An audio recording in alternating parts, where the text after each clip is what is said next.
Hi, I'm Keith, your Vedic astrologer and life coach. I'm here with a full moon reading for the 12th of February 2025.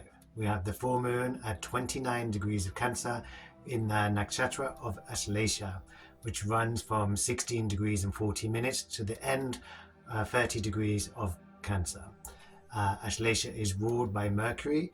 It is the embracer, symbolized by the serpent and the hidden wisdom, research, Kundalini energy, and the occult sciences. Let's find out how the energies of this full moon are going to be impacting the world this month. The nakshatra is called the Entwiner, and so you can imagine a snake winding and entangling around you. The moon in Ashlesha at 29 degrees, that final degree of the sign. So the potential manifestations of the moon in Ashlesha could manifest as intense and deep emotional experience. There may be a strong need for an intimate connection and emotional security, reflecting the meaning of Ashlesha as embracer. So the influence of the Naga could lead to emotional complexities and hidden depths.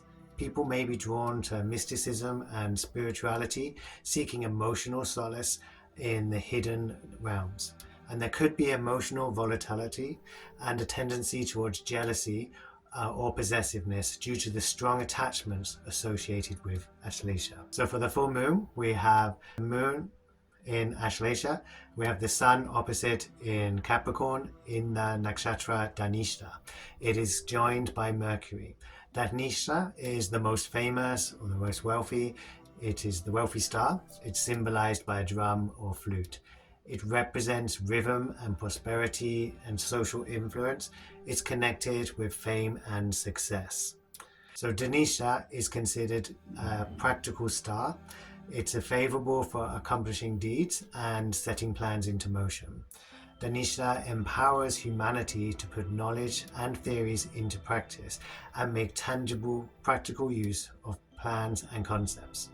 In Dhanishta, the sun could manifest as a strong drive to achieve tangible results and a focus on practical accomplishments. Mercury's highly practical and efficient intellect, clear and concise communications, particularly when explaining practical concepts and ideas. It's got the influence of Vasu, which may manifest as a pragmatic approach to learning and problem solving, focusing on useful and relevant information. So we also have Mars. Mars is still retrograde in Purva in Gemini. Purva is return of the light. It's symbolized by the quiver of arrows. It represents the homecoming, restoration, renewal. It's got a very nurturing energy and a resilience. And Mars will be in this nakshatra when it stations direct on February the 24th. This symbolizes the readiness to embark on a journey of renewal. And so that quiver of arrows, we've got the bow, which symbolizes your focus and direction and purpose. And then the arrows are the potential to achieve your goals and aspirations. And there is a fractal nature to Purva, where patterns repeat at different levels. So Mars represents the action and energy and courage and drive. And in Purva, Mars could manifest as dynamic energy that is expressed in cycles with periods of intense activity, followed by rest or preparation for renewed action, like the arrow being returned to the quiver. The influence of Aditi could lead to a strong desire to act in a way that creates unity and wholeness, and to use action to support and nurture others. Okay, we have got Saturn in Purva Bhadrapada, former blessed feet or blessed steps. Its symbol is a hearse, as well as swords and a man with two faces. It's associated with the path from this life to the next and significant personal transformation. The deity of Purva Bhadrapada is Ajikapata, a fire dragon. Ajikapat is associated with the atmosphere and clouds and is considered a destructive force that is part of nature's cycles. It is concerned with cutting ties and attachments to the former life. The star represents the early steps on an auspicious journey where destruction and letting go are necessary. Saturn represents discipline, responsibility and karma, limitations and the need to confront difficult truths. So Saturn could manifest as a deep concern with morality, transformation and the process of letting go. There may be a strong sense of responsibility to face difficult situations and to make significant changes in one's life, in line with the transformational nature of Purva Bhadrapada. There could be a tendency towards pessimism or critical view of the present. The influence of Ajikapat, the fire dragon, may manifest as a drive to cut away what is unnecessary or harmful in the person's life. We have got Jupiter in Taurus in Rohini. Rohini runs from 10 degrees to 23 degrees 20 minutes of Taurus. It's fully in Taurus and it's the moon's favorite nakshatra. It's the red one, which means a cozy or blushing lady, a red girl who is fertile, having entered puberty, or it can also be taken as a blushing bride. Its symbol is the bull pulling a cart of abundant products, and the banyan tree. Both are symbols of fertility and growth. We've got the meanings of beauty, sensuality, abundance, creativity. It's a very fertile nakshatra. The deity of Rohini is Brahma, the forefather and creator, the deity of the reddening power of creation and passion. And Jupiter represents wisdom, expansion, optimism, and good fortune. There will be a force for creative expansion and abundance, fertility, both in the literal sense and in terms of the imaginative and artistic. There could be a strong urge towards growth and expansion of personal horizons at this time. So now we've got Uranus, which is direct, in the last degree of Aries, in the nakshatra of Kritika, the one who cuts, symbolized by the knife or flame. Kritika means cutter or divider. Its symbol is sharp blades. It's associated with insight, incisiveness, disassembly of complex things, and detailed comprehensions. The deity of Kritika is Agni, the god of fire. Fire has two qualities. It is bright and it is hot. Kritika is not a good star for anything requiring tenderness, but it is excellent for analysis and rapid and accurate assessment, and the ability to cut through problems and confusion. Uranus represents rebellion, innovation, unconventionality, and sudden change. There may be a tendency to be critical and analytical, with a desire to get to the heart of matters, reflecting both the sharp nature of Kritika and the rebellious nature of Uranus. There may be a rebellious streak and an impatience with the status quo, leading the people to advocate for progressive and unconventional ideas.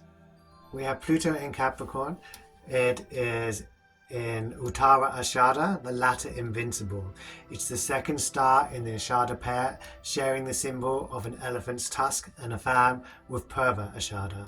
It's associated with complex victory and being undefeatable and unchallengeable.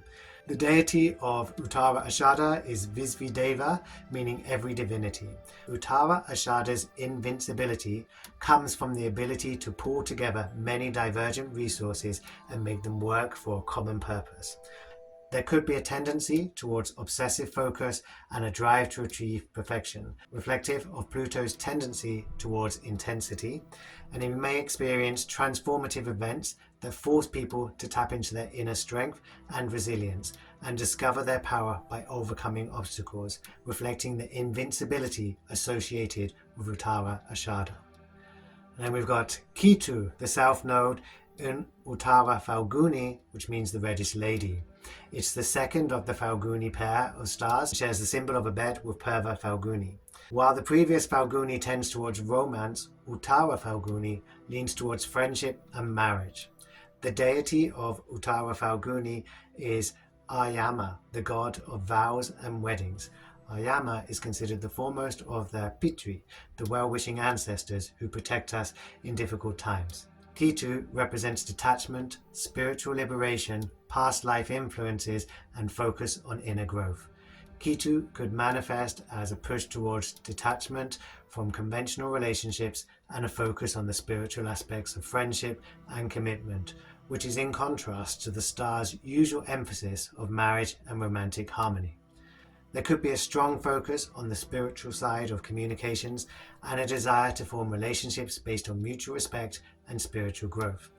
The influence of Ayama could lead to a desire to support others on their spiritual journeys, acting as a guide or mentor to those seeking deeper connections. Now, in Pisces, we have Venus, Ketu, and Neptune in Uttara Bhadrapada, the latter blessed feet, latter blessed steps. It's the second of the Bhadrapada pair of stars and shares the symbol of the hearse with Purva Bhadrapada. It is associated with the path from this life to the next and the themes of reincarnation and transformation. It represents the latter steps on the auspicious path, where one has made peace with loss and is ready to embrace transformation. The deity of Uttara Bhadrapada is Ahirbudhimna, a water dragon. Uttara Bhadrapada inclines people towards a transcendent and transformational path with more calm and less scorn than Purva Bhadrapada. Uttara Bhadrapada imparts a love for water and its qualities: fertility, beauty, quietude, calm, introspection, and a sense of being private. Although it can manifest as anger and aggression and envy, the water environment and spiritual temperament of Ahibudhaya make these traits short-lived and manageable.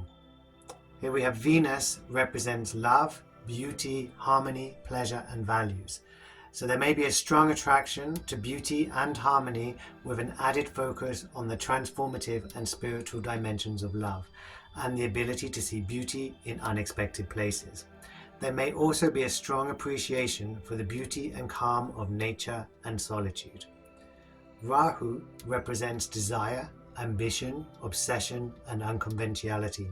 In Uttara Bhadrapada, Rahu might manifest as a strong desire for the spiritual transformation and transcendence, and a deep interest in the mysteries of life and death. There may be a powerful drive to break free from old patterns and limitations and to embrace the unknown with a sense of optimism. Neptune, representing spirituality, intuition, dreams, illusion, and compassion.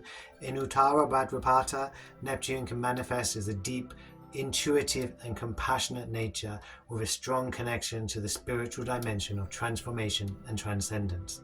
So there may be a strong empathy for those who are suffering and a desire to help others on their spiritual paths. The combined influence of Venus, Rahu, and Neptune in Uttara Bhadrapada can see a deep and powerful desire for spiritual transformation, the Rahu and Neptune, coupled with a strong appreciation for beauty and harmony, Venus. There is likely to be an unconventional approach to love and relationships, Rahu and Venus, seeking deeper spiritual connections rather than superficial romantic experiences. There could be a highly intuitive understanding of the spiritual dimensions of transformation, Neptune and Rahu, with the potential to serve as a guide or mentor to others. There may be a tendency to romanticize spirituality or to be somewhat idealistic in love and relationships, Venus and Neptune. So those are the energies of this full moon in the Ashlesha Nakshatra. But we can see that there is a lot of spiritual transformation in this full moon, a lot of support with helping others in their spiritual journeys is going to give you support in yours. Use this energy and see what comes to light. I'm Keith of Planet Earth. I hope you've enjoyed this, and I'll see you next time. Let me know what you think in the comments section below.